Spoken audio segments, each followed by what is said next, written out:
Hey, I'm Geeky Pastimes, and in today's video, we're going to be ranking video game consoles. I'm going to be putting these on a tier list. I'm pretty old, so I've played on a lot of these, obviously not all of them, so I'll just be ranking the ones that I know something about, even if I didn't own them. And yeah, we'll see how it goes. Let me know in the comments, did I miss one? Did I name one of them wrong? I'm sure you'll correct me and that'll help out. Like and subscribe if you like it, and let's get going. So, first of all, the Game Boy. The Game Boy was the first console I owned. Me and my sister each had one. We were very lucky. I used to go on a lot of long car journeys as a kid and caravan holidays, and I'd use my Game Boy a hell of a lot. It's a weird one because obviously I played it tons, and I definitely got some enjoyment out of it. Games like Link's Awakening were really good. Super Mario Land 1 and 2 really, really fun. And Tetris, obviously. But as a console, it was kind of crap. Like, the screen really sucked. So like if you had direct sunlight on it, you couldn't see anything. If it was dark, you couldn't see anything because it wasn't backlit. It would like run out of batteries and like start fading and doing weird stuff and behaving weird. It's very sturdy. Like my Game Boy still works, I think, which is insane. But it wasn't a great console. Like it couldn't do that much. I'm gonna put it in. I'm gonna put it in C. I have fond memories of it, but I don't think it was a very good console. I can't think of any games where I'm like, oh my god, that game was incredible that I played on the Game Boy, other than like Tetris, which is a shame. Next one, the Gamecube. The Gamecube has to be an A tier. The Gamecube was awesome. The Gamecube, as an actual console, speaking of the same way I did the Game Boy, was a really incredible device. Like it was small, it looked super cool, you could plug 4 controllers into it. I thought the controllers were pretty cool, like I enjoyed them. The like C stick, the yellow stick kind of sucked, but the rest of it was really, really good. It just looked so nice, and like it played games really well. Like games looked really good for the time, I thought. There were some incredible games on that, like Eternal Darkness, Mario Kart Double Dash really good, Wind Waker was amazing. There was some really good stuff on the GameCube.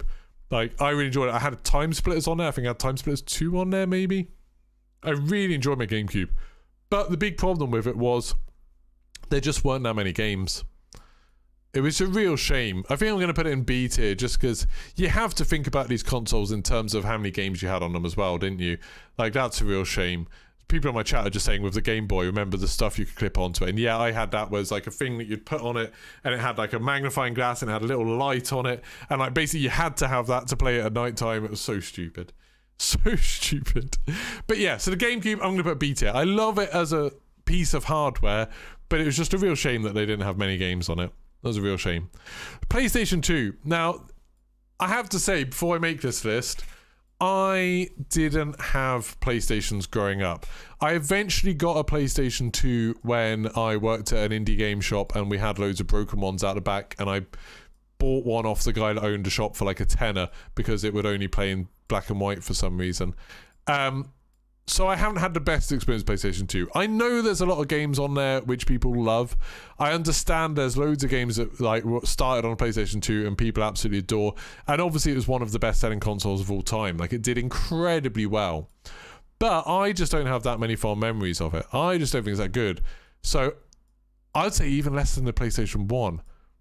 I feel like I can't put it in D tier. Like that would be too harsh because I know it's a good console. I just personally didn't have those good experiences with it. So I'm going to put it in C tier. Like, I know it's better than that, but I just don't have those memories of people had. Now, this... What the hell is this? Chat, do you know what this is? Is this a Master System? Is this a Master System? It looks like something like that, but I don't know. I mean, I'm definitely going to have to put this low down because I don't know what the hell this thing is. Is it a Genesis? I thought there was a Genesis somewhere else. Maybe that's the Saturn. What's that then? What's this one? I don't know. If this is the Genesis is pretty good. I never had one. I used to play them at my friend's house. I used to like playing Mortal Kombat on it and Spider-Man and obviously the Sonic games. I used to like the fact with the Sonic games where you could do those ridiculous things like Sonic and Knuckles where you'd put like other games in top of it and you'd end up with like a tower of games. I've got definitely a little bit of nostalgia for that. But like the PlayStation 2, it just wasn't my console. So I'm going to put it there because it just wasn't that great. Right. The PlayStation 3. I did have a PlayStation 3. This is a console that I got. I didn't get it at launch. I got it quite a long while after launch because that was my first PlayStation console that I'd ever got. PlayStation 3 at launch was pretty terrible. I feel like early on it was pretty bad. There weren't many games for it. It was a weird console. It was huge and expensive. But over time, it ended up getting really good, and I ended up adding quite a lot of pretty fantastic games to it. So, like, I'd maybe put it a B tier. I don't have as fond memories of PlayStation 3 as I do the GameCube, I don't think. But I do remember thinking the PlayStation 3 was, like, an impressive bit of kit. And it was a good Blu-ray player. And, like, I'm including that sort of stuff in it as well. Utility, PlayStation 3 was an awesome Blu-ray player. So, yeah, I'm going to put it as a B. It was, like, it was a good console, but I don't have that kind of insane fondness for it like I do for some of the others. Super Nintendo. Now, this I do have a lot of fondness for. I'm tempted to put Super Nintendo A. This was my first ever console, which will have a lot of like sway and these kind of things. I really, really loved the Super Nintendo, or the Super Famicom, if you want to call it that. Like, it's first console I got. When we got it, we got the Super Scope, which was horrific. But then I got games like Mario Kart, which was obviously amazing. Super Mario World, I absolutely adored. Zelda: A Link to the Past, which was my first proper Zelda game. Actually, I think I might have played Link's Awakening first. I'm not sure. But yeah, I really loved the Super Nintendo. Games playing like Super Metroid on it, playing Contra on it. So many good memories of that console. Loads of awesome like split screen and multiplayer games, playing Street Fighter 2 on it, Mortal Kombat 2. Absolutely loved that console. Loads of good games. And it was back when Nintendo were like, you know, at their peak back then of like, they were the dominant force, so everything got released on the Super Nintendo, which was really, really cool. There was even some weird games, you know, like the Toy Story tie-in game I weirdly enjoyed, although that Lion King game that was infamously very, very difficult, but a lot of fun. It was really good. Right, this thing, I don't even know. It looks like it might be a Game Boy Color, but it's a weird shape, so I'm going to put this down in... I might just leave this, because I don't think I can put stuff on if I don't really know what it is. It's a weird looking thing. Is it a weird Game Boy Color? I'm not even sure. Right, the Switch. I'm guessing this is the Switch. The Switch is an interesting one where I appreciate what it is. I like the fact that it exists, and obviously it's doing very well. I personally haven't really enjoyed myself on the Switch that much. I played a lot of Animal Crossing. I played through Breath of the Wild on it. But beyond that, I've struggled to find games that I really enjoy on it. And I think the problem is I don't have many situations where I need to play on something handheld. So I always just play it plugged into the TV. And then it's like, why wouldn't I play on my PlayStation or my Xbox? There's not that many games I thought have been absolutely amazing on the Switch, to be honest. If I played it handheld, I think I'd get a lot more out of it. But for now, I think I'm going to put it in B tier, behind the PlayStation 3 even, because I had a lot more fun on PlayStation 3 with games like Mag and stuff than I have on the Switch so far. I think once flights start going again and like I've got a lot more reason to travel, maybe I'll get more into the Switch. But for now, I just haven't played it that much, which is a real shame. I also wish that it had the form factor of the DS, because that I could just put in my pocket when I was at like a gaming convention or on a plane or something, and it was much easier. So it was much more portable and much more pleasing to do stuff like that. Speaking of, we've got the Nintendo DS. So this is the well, it's not the original DS, it's like the DSi or something, but I'm guessing it's going to stand in for the original DS. The DS was a really cool console. It's another one where I feel like it's better than all of these, so I'd put it ahead. But it still didn't have... I can't think of any DS games that I think back to and think, oh my god, I love that so much. Like, WarioWare was a lot of fun. Like, obviously, being able to play stuff like Mario 64 on it was crazy, like, really, really good. But I didn't really have games on it that I absolutely adored like I did other consoles. It was a very cool console. It was a very cool concept. I loved the sort of form factor of it. It was just the games weren't very good. I didn't think. Like, for me, the games weren't very good. And because I'm not into like JRPGs and stuff like that, there's a lot of stuff on there that I just missed out on. The 3DS, on the other hand, 3DS I did like a lot more. And the 3DS I'd maybe put ahead of the Switch, because for me, the 3DS was a thing that I could just have in my pocket all the time. I loved the sort of Street Pass stuff that I'd go to a gaming convention and get loads of people on there and just mess around with the stupid little free games that you had on the 3DS. I really loved some of like the sort of really basic stuff that they had on there. I thought the 3DS was cool. The 3D stuff I didn't care about. I thought it was a gimmick. I just turned it off basically all the time. But I liked playing stuff like Professor Layton and stuff like that on there. I liked having stuff like Animal Crossing and stuff. It was a cool console. I just like, again, the games weren't really there for me in terms of games that I absolutely loved on it. But the actual hardware was pretty awesome. Like, I really, this is the problem with the Switch, is I can't just put it in my pocket. If I could, it'd be much higher. The Xbox One. I would say the Xbox One is an A-tier thing for me. I loved my Xbox One. I really thought it was an awesome console. It was very powerful. I thought it looked really cool. I really liked the design of it. There were tons of games on it that were really good. I love the controller. It's one of my favorite controllers. I'm glad they haven't changed the controller for the Series X. I think it was a really cool thing. It was a shame that it got such a bad rep when it came out, like all of that hoo-ha about it and people being like, oh, I want to own my games and stuff, and like, I don't want to buy games only digitally, I want to own my games physically. And now look at us, everyone's downloading games left, right and centre. I think it was very forward thinking. I think a lot of stuff they did with Kinect was really interesting. I think there was some cool stuff when it first came out and it came with Kinect. I liked the fact that I could do stuff like just tell it to take a screenshot and stuff, and it did.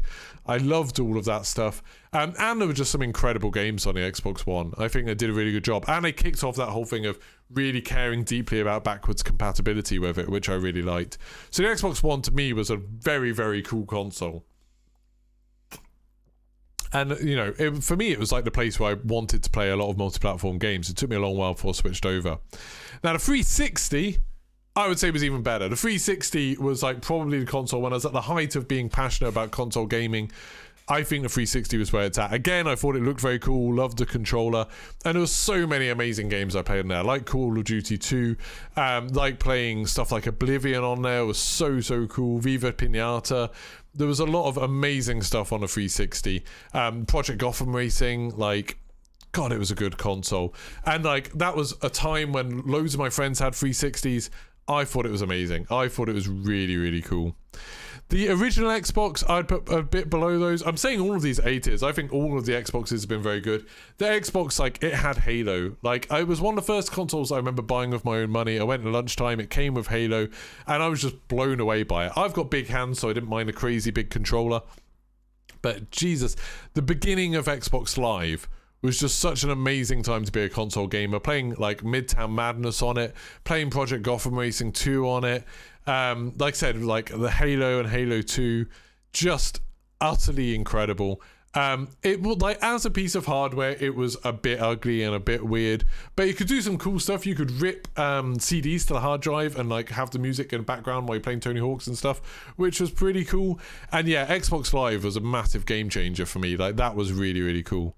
That looks like an Atari or something, which I didn't really have an Atari, so I'm not going to bother with that. Don't even know what that one is. No idea. This is the Jaguar. Now, I'm going to say that the Jaguar is a D tier.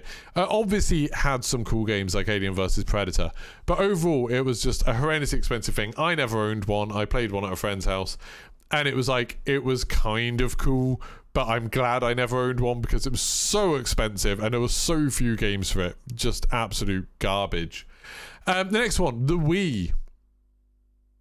The bloody Wii.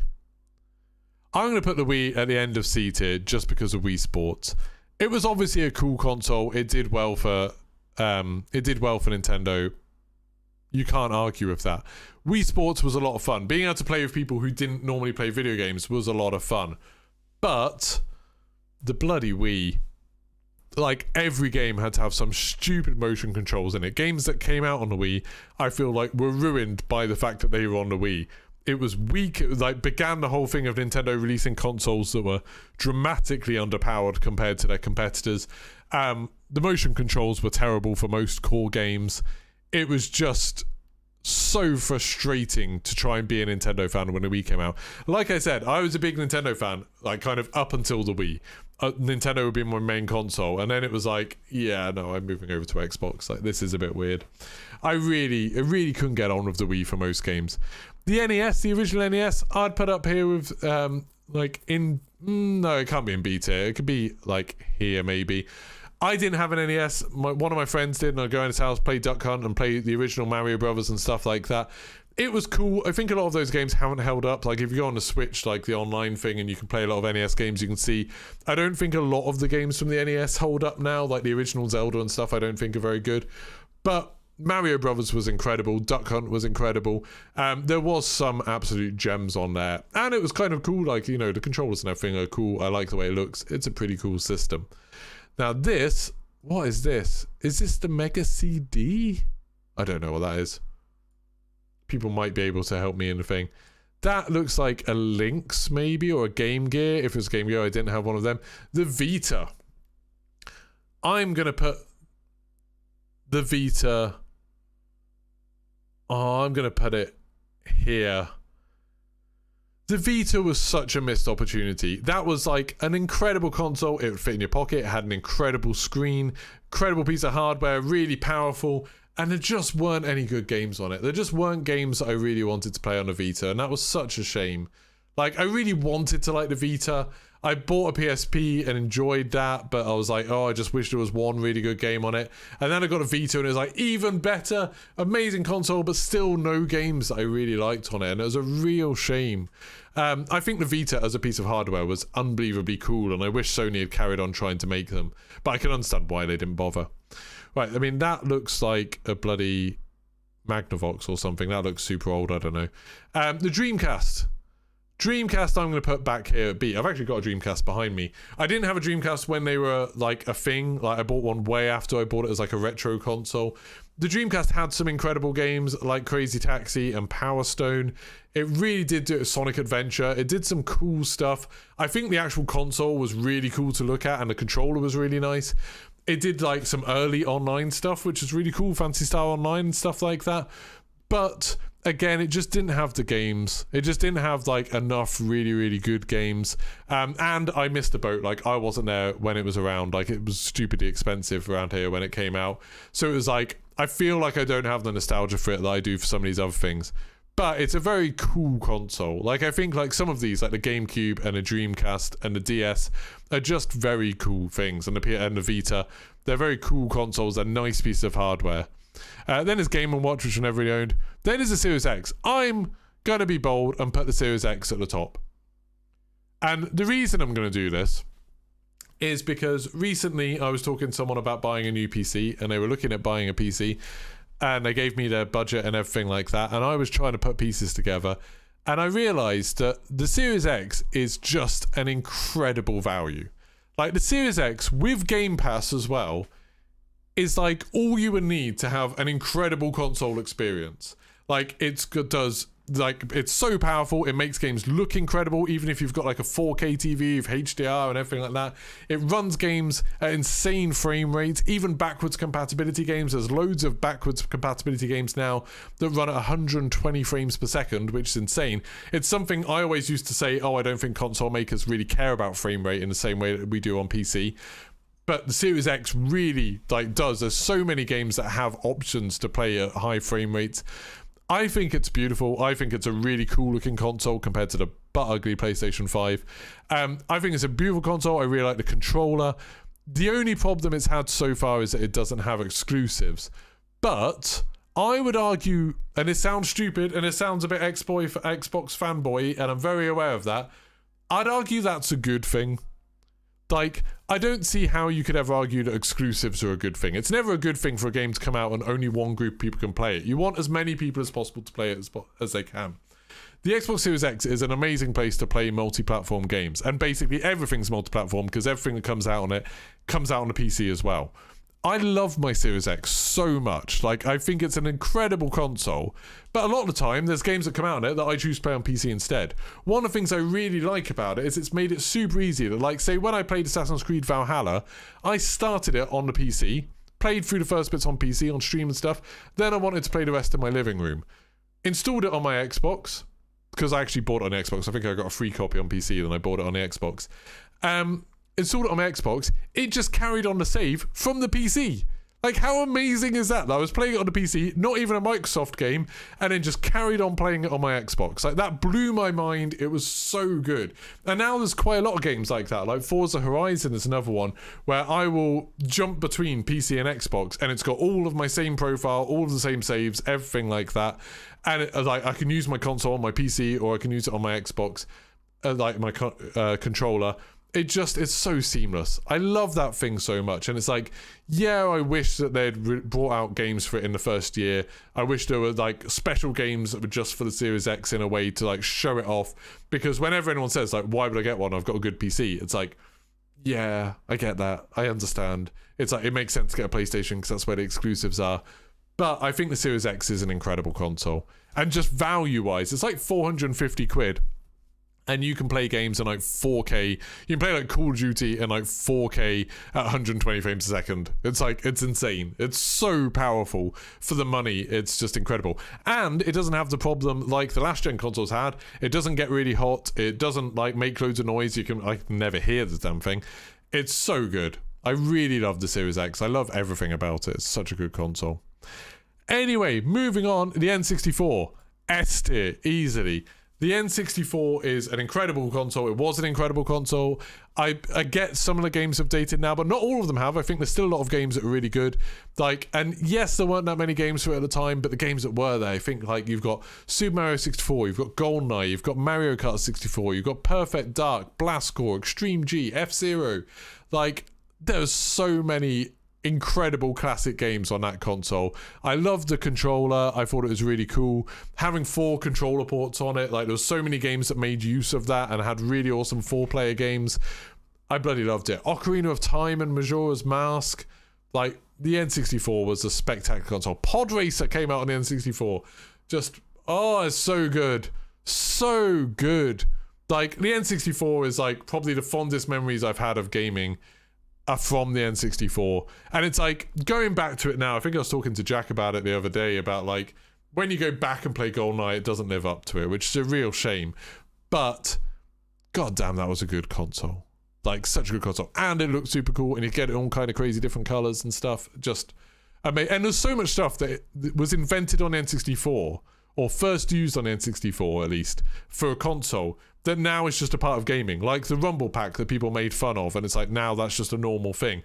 That having an analog stick on a controller was made fun of, now it's just a normal thing. Having a trigger on the back, made fun of, now it's just a normal thing. So much stuff was like innovated through the N64, and now it's just a major part of console gaming. It's like, it's such an important console. It's so good. Right, the Game Boy Advance. I'm going to put the Game Boy Advance in C tier. I don't think it was as good as the DS. I still think it had the problem of not that many games that I really loved personally. It was a kind of cool thing, but it didn't feel like much of a step up from the Game Boy to me. I feel like the DS felt like a bigger leap to me. So the Game Boy Advance was cool, not quite as cool as the DS to me. I don't know what that is. That might be the Neo Geo or something. I don't know any of these things. I know the Game & Watch, but yeah. Right, then, that thing, what is that? Is that the Gizmodo? Or is that the N-Gage? Well, whatever it is, I didn't have one, so I'm not going to do it. PlayStation 5. I'm going to put the PlayStation 5 here for now. Which feels harsh. Because I do have a PlayStation 5. I play on my PlayStation 5 a lot. I've got it right next to me here. But whenever I play on my PlayStation 5, I kind of resent it. I'm kind of annoyed by loads of things about it. First of all, it's so ugly. It's so big, it's so ugly. I have it normally hidden behind my TV. I really don't like the way it looks at all. Secondly, the UI is terrible. Like, if you want to, say if you want to play Call of Duty, you're going to play Call of Duty with your friends, and you're going to invite someone to come chat to you. How do you do that? Do you like go say you're like, okay, you got one friend, you go online, and then you find them on your friends list and you say voice chat, and what it does is it puts you in a party. It says you've joined party. They're not actually in that party yet. It's just sent them an invite and told them that you're in a party that they can be part of. Then they can choose to join it if you want. That's fine. Say then you want another friend to join that party. You can go to that friend, you can go to the same thing, press voice chat. It'll make a new party where now you're in a party with them, but not the first person. So now you've left the first party, but you've joined a new party, and you've sent an invite to that person. What you have to do is actually find a bit of the menu that talks about the party you're in, then add a friend to that, and it will send an invite to them. Then, next time you want to go online, and you're playing with the same group of friends, because why wouldn't you? You go to that same menu, and you see there's a party, and it says that they're already in it. So you're like, oh, cool, I can just join that party. But they're not in it. They just could be in it. It's like one of their parties. So you join that party. No one else is actually in there, even though it says their names. They have to join it as well. You can't actually send them an invite to that party anymore, because when you send them, because they're already in a party, so you can't send them an invite to it. You hope that it tells them that they joined a party that you can join, that they can join, and then that they will know to join it. Or you have to send them a text on, or send them a thing on Facebook Messenger and say, "Oi, join the party." It's such a stupid, convoluted, frustrating system, and I hate it. I also hate the fact that when I bought a PlayStation 5, I sold my PlayStation 4 first. I didn't realise that even though with PlayStation Plus you have cloud saves, that you have to manually upload games to the cloud. So when I sold my PlayStation 4, obviously I wiped a PlayStation 4, bought a PlayStation 5, installed some games to see how to run, like Days Gone, 60 frames a second and everything. Don't have a save anymore, have to start that game from scratch, because apparently my saves were saved on a PlayStation 4 and I have to upload them all manually if I wanted to upload them. That's dumb. Xbox is just all on cloud by default. It's all that sort of stuff really annoys me. And it's like, yeah, I get the PlayStation 5 has some cool exclusives. The Astro Bot game that you get with it is really cool. I would say, other than that, I haven't really enjoyed any of the other exclusives. Like, I didn't think Ratchet & Clank was as good as a lot of other people did. I didn't think Sackboy Adventure was that good. I didn't think Demon's Souls was that good. There's a lot of games that, like, I've been a bit disappointed with on it so far. I'm sure it will get better. I'm sure it will move up these rankings. But all of those annoyances with the party chat and with not having my saves from the cloud and stuff like that really pissed me off with the PlayStation. Like, to the point where I'm absolutely fed up with it at the moment. So, the next one, PlayStation 4. PlayStation 4, on the other hand, I would put up here. Maybe just behind the Xbox 360. It's an A-tier thing, I think, for the PlayStation 4. I ended up enjoying a lot. It's my favourite PlayStation that I've had. I really liked PlayStation VR. I think they did a lot of very cool stuff with that. And PlayStation VR is one of my favourite VR headsets. I think it's a very, very good one. I had a lot of fun playing PlayStation with my friends. I sort of moved over to PlayStation because a lot of my friends were for Call of Duty games. I had a lot of fun playing Call of Duty with them, and obviously there were some incredible exclusives like Last of Us Part 2, God of War, Spider-Man, just some incredible games came out on that console. It's very, very good. I think, like I said, I don't like the PlayStation controller that much. I don't like the UI that much, so it's a bit behind the 360 for me, but it is a very cool console, and it was a very cool console. Basically, the PlayStation 5, insofar as it's a PlayStation 4, it's still a very cool console. Everything they've changed about it, I hate. So the next one, the PSP, I would just say is worse than the, maybe I'll put it at the end here. PSP is just a worse version of the Vita. Everything I said about the Vita is true about the PSP, except it was worse. I did quite like the weird little disky things that used UMDs. They were kind of cool looking. But I just didn't, the only game I really ever played on it was Loco Roco. I didn't really play much, no, not Loco Roco, Patapon. Patapon I used to play quite a lot. But yeah, I'm starting to think maybe even that was on the Vita, I'm not sure. But yeah, the PSP, I had one and then couldn't ever find any games I really liked on it, so kind of gave up on it. The original PlayStation, I didn't own, but I did play it around a lot of friends' houses. I think I enjoyed that maybe more than the PlayStation 2 just because I actually played on one quite a lot. I used to play on, what's the thing with the G-Con? Point Blank quite a lot. I really, really enjoyed that. I used to really enjoy Wipeout, Final Fantasy 7. I used to watch my brother-in-law play that sometimes. Like, there was a lot of stuff that I have fond memories of the PlayStation that I just don't with the PlayStation 2.